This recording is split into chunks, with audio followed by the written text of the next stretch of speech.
So చెప్పండి అమ్మ, మీ సమస్యలు ఏంటి? ఇక్కడికి ఎందుకు వచ్చారు? అమ్మ, నేను ఇల్లు గురించి వచ్చిన. మాకు ఇల్లు రాలేదు. ఓకే, డబుల్ బెడ్రూమ్లు రాలేవు. ఓకే, ఇప్పుడు మాకు ఏంటంటే ఇప్పుడు ఇల్లు రాకున్నా ఇప్పుడు రేవంత్ సర్కార్ ఉన్నాడు కదా, రేవంత్ సర్కారు మంచి గ్రౌండ్ ఫ్లోర్లో ఇల్లు కట్టిస్తా అన్నాడు కదా. రేవంత్ సర్కారు ఇప్పుడు నేను ఒంటరి మహిళని, 15 సంవత్సరాలుగా నేను ఇదే బాధలు పడుతున్నాను. మెడలు పట్టి గెంటేశారు. వాళ్ళ ఇళ్ళల్లో ఉండి కూడా పని చేసి బతికిన అయినా కానీ వాళ్ళ కండ్లలో మన్ను పోసుకొని వాళ్ళ కండ్లు ఓర్వక నన్ను ఖాళీ చేయించారు. ఇప్పుడు నేను బండ్లగూడ ఆర్జీ కాలనీలో ఉంటున్నాను. అక్కడ రెంట్కుంటున్నాను గవర్నమెంట్ ఇల్లు.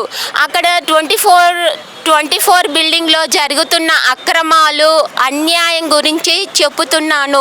అందరూ వినవలసిందిగా కోరుచున్నాను. 24 బిల్డింగ్లో కాకినాడ నాగమణి ఉంచుకున్న ఉంపుడు మొగడు, ఇంకా ఫోర్త్ ఫ్లోర్లో ముస్లిమ్స్, సెకండ్ ఫ్లోర్లో క్రిస్టియన్స్, వాళ్ళ పేర్లు తెలియదు.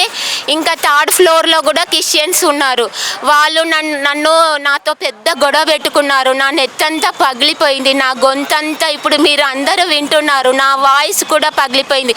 ఎందుకు అంటే వాళ్ళు 20 మంది ఒక్క మనిషి మీదకి కొట్లాటకు వచ్చారు. వాళ్ళకు హక్కు కావాలంట, వాళ్ళకి హక్కు ఇవ్వాలంట. వాళ్ళు గవర్నమెంట్ ఇండ్లు కబ్జా చేసుకొని తాళాలు పగలగొట్టుకొని ఎక్స్ట్రా 2 పోర్షన్లో సంసారం చేసుకుంటున్నారు. నాగమణి నైట్కు రాత్రికి ఇక్కడ ఎవడైనా వస్తే ఇక్కడ పక్కకు వచ్చి పంటది. నాగమణి ఉంచుకున్న మొగుడు పైన పంటాడు. నాగమణి పైన పంటే నాగమణి ఉంచుకున్న మొగుడు పక్కకు వచ్చి పంటాడు. ఇవన్నీ నేను ఏది పట్టించుకోలేదు, నాకేమీ తెలియదు. వాళ్ళు నన్ను హక్కు అడుగుతున్నారు.